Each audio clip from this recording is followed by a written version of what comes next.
Hello friend, welcome to my channel. আজকে আমরা শিখব যে কন্টেনার দিয়ে কিভাবে এইরকম একটা বক্স তৈরি করা যায়। আর এই বক্সগুলো আমরা যখন ফ্ল্যাটারে প্রজেক্ট তৈরি করব তখন হিউজ পরিমাণ ব্যবহৃত হবে। তো চলুন আমরা প্র্যাকটিক্যালি দেখি যে কন্টেনার ব্যবহার করে কিভাবে এরকম একটা বক্স তৈরি করা যায়। তো চলুন আমরা অ্যান্ড্রয়েড স্টুডিওতে চলে যাই। তো আসার পরে আমরা এখন করব কি, নিউ একটা প্রজেক্ট তৈরি করব। তার জন্য ওয়েট মাই অ্যাপটা কপি করে এখানে দিয়ে দিলাম। M A T real app, এখানে নিতে হবে হোম। হ্যাঁ, এখন আমাদের কাজ হবে কি, আমরা একটা স্টেটফুল উইজেট নেব। বলেছিলাম যে নতুন কিছু তৈরি করতে হলে আপনাকে স্টেটলেস উইজেটে নিতে হবে। তো এখানে আমরা একটা আলাদা কিছু তৈরি করব, তার জন্য স্টেটফুল উইজেটটি নেব। তো দেখুন, স্টেটফুল উইজেট নেব, এখানে নাম দেবো যে হোম পেজ, হোম পেজ। এখন আমি বলেছিলাম কি, যে সবকিছু আপনার এই মেইনের ভিতরে যে প্রিন্ট করতে হবে। তো যেহেতু আমরা হোম নিয়েছি, তো এই হোমকে আমরা এই, দেখেন এখানে একটা এরর দেখাচ্ছে। হ্যাঁ, এখন এই হোম পেজটাকে যখন আমি এখানে ইনপুট করে দেব তখন আর এররটা দেখাবে না। এই দেখেন, কোনো এরর নেই। ঠিক আছে, এখন আমরা করব কি, মূলত আমরা একটা বক্স তৈরি করব, কন্টেনার বক্স এরকম। চলুন কাজ করে দেখি। তো এখানে আমরা কন্টেনার আছে, আমরা দেবো স্ক্যাফোল্ড। আমি নেব একটা অ্যাপ বার নেব। তো এই যে দেখেন আমাদের এখানে কন্টেনার চলে এসেছে। একটা কন্টেনার দিয়ে একটা বক্স তৈরি করব। তো মূলত তাহলে আমাকে এখানে কন্টেনার দিতে হবে, কন্টেনার। এখন কন্টেনারের ভিতরে আপনি দিতে পারেন কি, যে বক্স তৈরি করতে হলে কি, যারা এইচটিএমএল সিএস এর কাজ করে এসেছেন তারা অবশ্যই জানেন যে বক্স তৈরি করতে হলে height, width, padding, margin, border সবগুলো দিতে হয়। এখানে ওই সেম কাজগুলোই করা লাগবে। তো চলুন আমরা দেখি। প্রথমে দিই প্যাডিং। প্যাডিং দিলাম যে ইডি,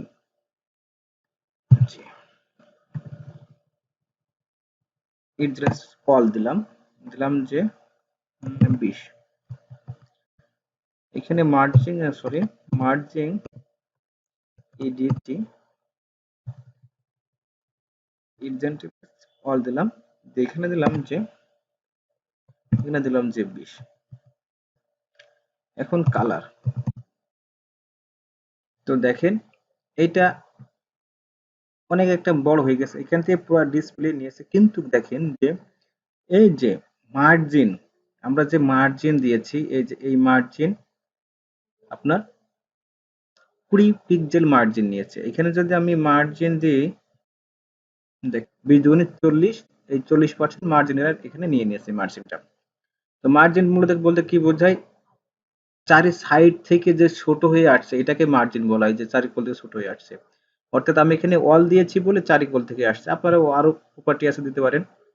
এই যে একটা বক্স তৈরি হয়ে গেছে। হ্যাঁ, এখানে আপনি যতটুকু লিখবেন সেই অনুযায়ী বক্সটা বড় ছোট হবে। যদি আপনি এখানে আরো লেখেন যে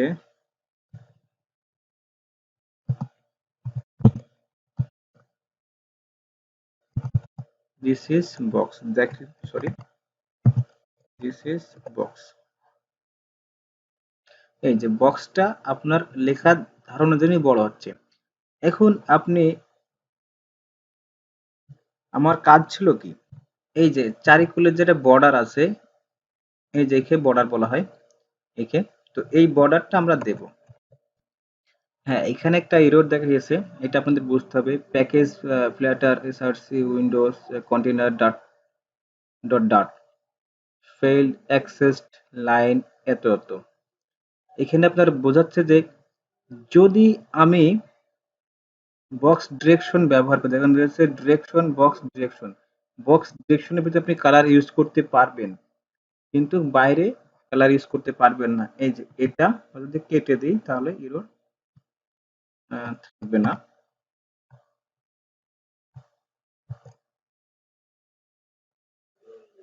এই যে দেখুন আমরা কালারটা কেটে দিয়েছি তখন আর এররটা নেই। এখন আমরা করব কি, বর্ডার দেব, বিওআর বর্ডার, বিও বর্ডার।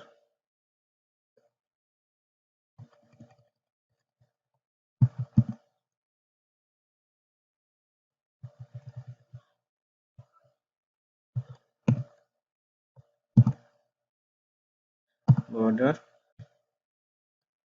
দেখেন এখানে যখনই বর্ডার দিয়েছি, এই বর্ডার পর একটা ইরো চিহ্ন আছে, কেন আসছে? কারণ এখানে বর্ডারটা আপনি কোন কোলে দিবেন, চারি কোলে দিলাম আমরা বর্ডারটা, দেখেন বর্ডারটা নেই।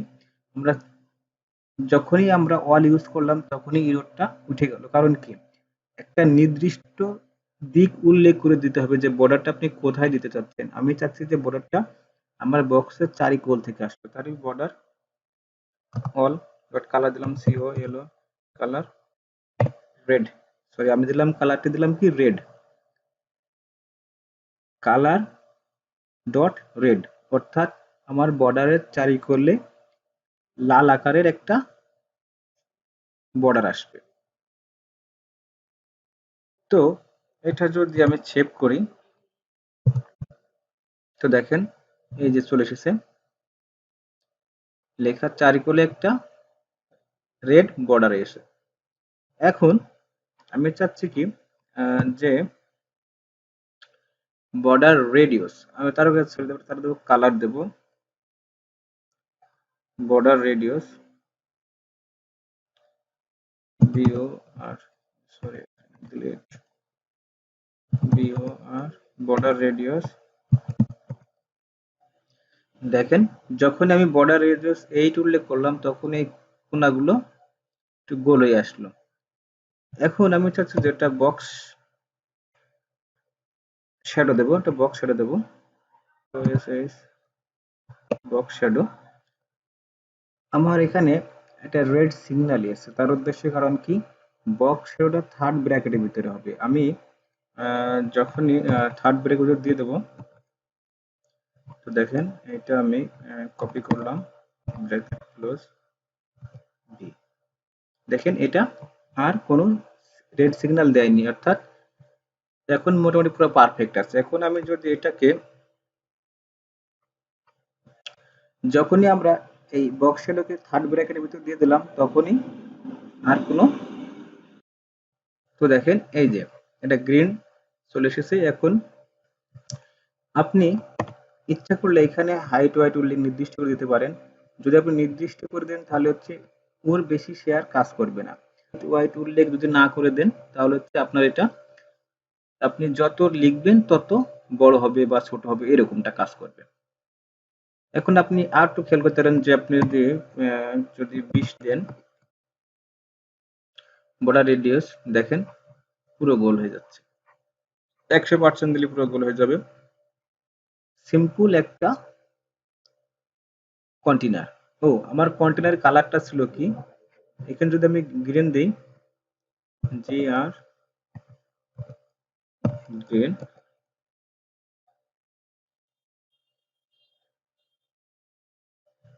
এই যে গ্রিন কালার দিয়েছে। এখন এটা কিছু লিখে দিলাম,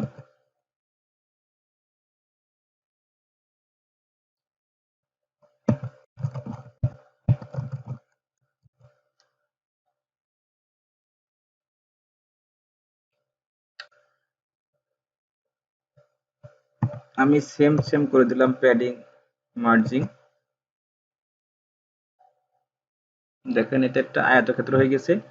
এখন আমি চাচ্ছি যে আমার হচ্ছে এই যে বর্ডার যায় যে, এখন আপনি যদি ইচ্ছা করেন যে আপনার এই টেক্সটগুলোর কালার চেঞ্জ করবেন, আপনি সেটাও পারেন। জাস্ট লিখবেন, কমা দিবেন, লিখবেন স্টাইল, স্টাইল টেক্সট স্টাইল মূলত কন্টেনারের কাজ হলো এইগুলো। আরো অনেকগুলো প্রপার্টি আছে, আপনারা দেখে নেবেন। তো কিভাবে দেখবেন আমি দেখে দিই। এই আপনারা কন্টেনারের পরে কার্সারটি রাখবেন, রাখার পরে কন্ট্রোল বি ক্লিক করবেন, দেখবেন যে প্রপার্টিগুলো আপনি কি কি ইউজ করতে পারবেন সবগুলো দেওয়া আছে। তো যদি ভিডিওটি ভালো লাগে অবশ্যই লাইক কমেন্ট শেয়ার করবেন, এবং ভিডিওটি দেখার জন্য থ্যাঙ্কস ফর ওয়াচিং।